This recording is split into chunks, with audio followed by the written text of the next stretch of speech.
Hey friends, it is I, Dan Phelps. It's kind of a sunny day here outside of Seattle, and that's a rarity, so it makes me happy. In this video, our second in a series on looping and the Chase Bliss audio blooper in particular, we're going to talk about the blooper's built-in modifiers. That's basically their term for the built-in effects, and the additive mode, which allows you to re-record those effects back into your loop. So stay tuned.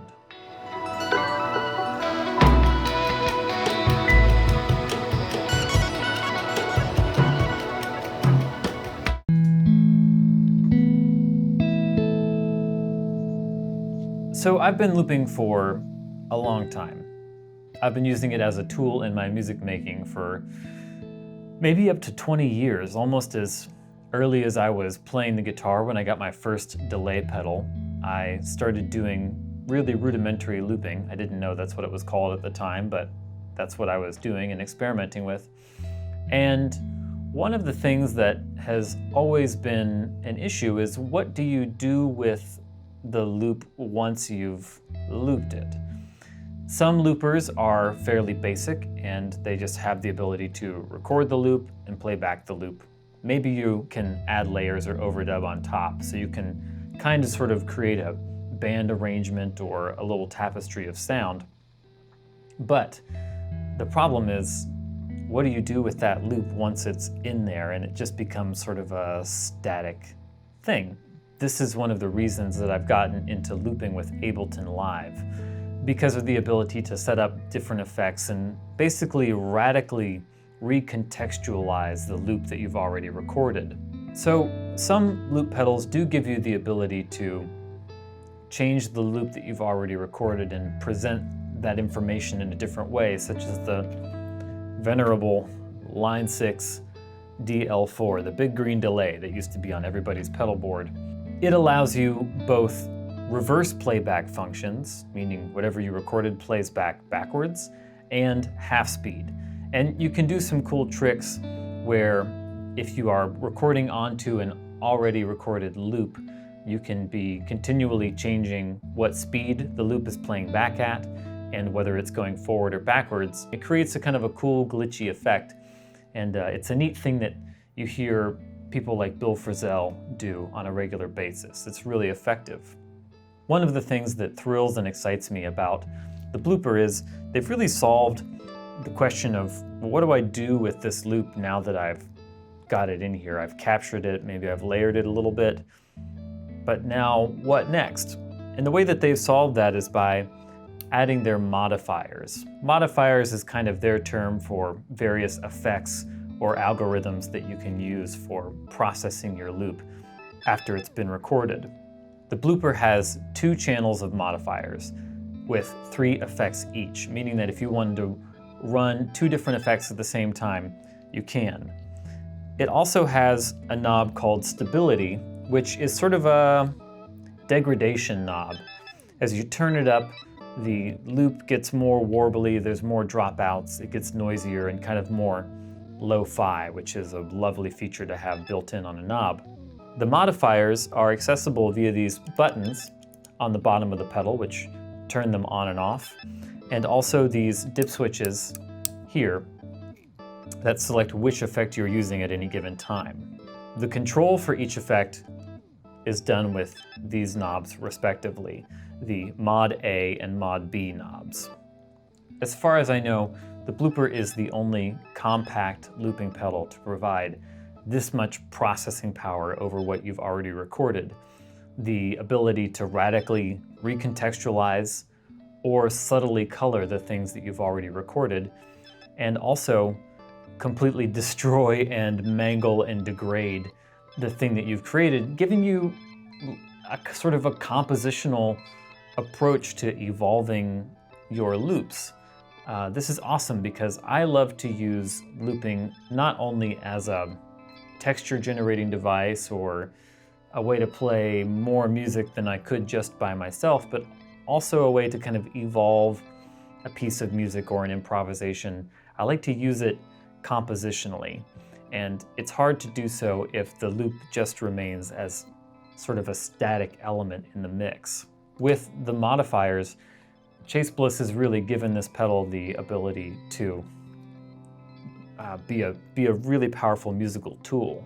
The next thing to note is that the Blooper has 3 different modes. It has a normal mode, an additive mode, and a sampler mode, which are all accessible via another small 3-position dip switch. We're going to talk about additive mode because this is where things get really cray. When you're in normal mode, whatever effect you're applying via the modifiers is only applied to the playback of your loop. So if you go back into record and you add more layers, those layers will be eventually processed via the modifying effects, but it's not recorded into the loop itself. You could change the modifiers, you could change effects, you could turn them off, and your loop stays exactly as it was before. Kind of like if you had a couple of effects placed in the chain after your looper, and you can just turn them on and off. However, when you switch over into additive mode and go back into record, whatever processing you're applying to the loop via the modifiers gets re-recorded back into the loop. This is super powerful, and let me explain why. The amazing thing is that now you can reprocess the entire loop and then go back and record new things over top of it in normal mode in order to kind of imprint the effects and the vibe onto the bottom layer and add more stuff over top. You can also go into record and turn the modifiers on and off in order to create little moments of effects or change the pitch of something a little bit here and there. And it's also additive in that if I've already pitched the loop up an entire octave and I apply that modifier to the processed loop, it's going to be up 2 octaves now. I'll show you in a moment. It's really cool. I find this is even a great way of sort of escaping a loop that I'm not entirely happy with. To be able to quickly sort of destroy it and recontextualize it in a moment is amazing. So let me give you some idea of what it's like to use these functions in additive mode. Let's switch over to the additive mode. In additive mode, the modifiers are added or re-recorded to the loop when it's in record. I'll record something basic to give you the lay of the land here.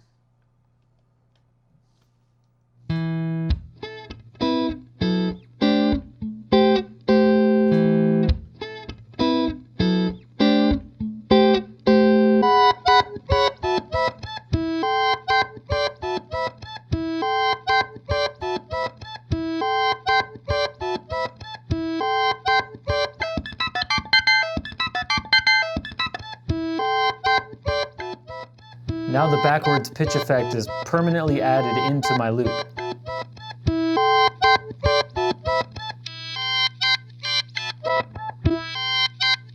I'm going to add a filter sweep.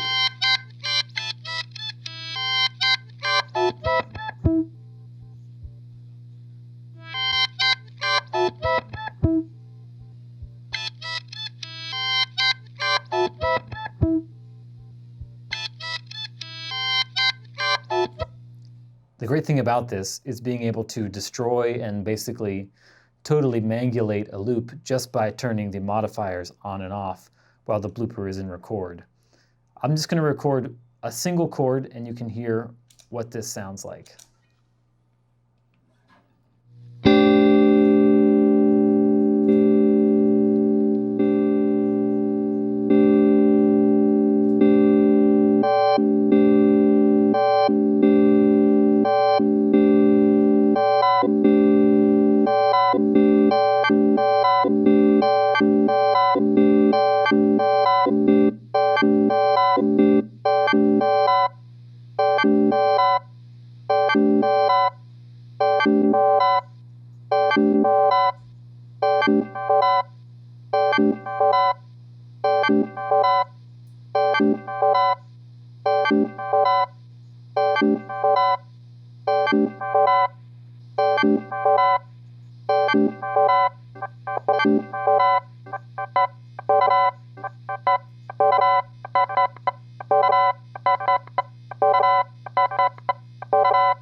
There's a lot of possibility here. Additionally, in additive mode, the stability control is also recorded back onto the loop. So if you want to create the effect of a loop slowly degrading over time, you can record a loop like this. And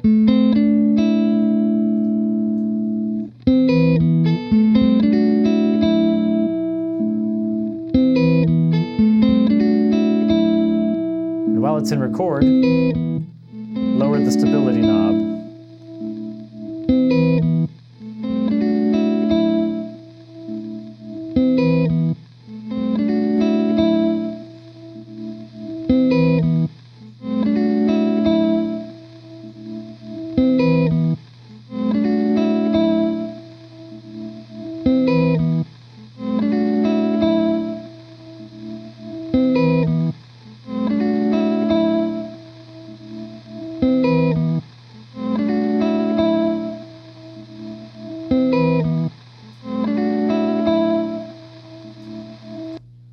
You can hear how it gets noisier and more warbly as layers and layers of instability are added. Another bizarre way to use this would be to set either mod A or mod B for one of the pitch functions and let it continuously re-record pitch and speed over and over again as the loop is going. Something like this.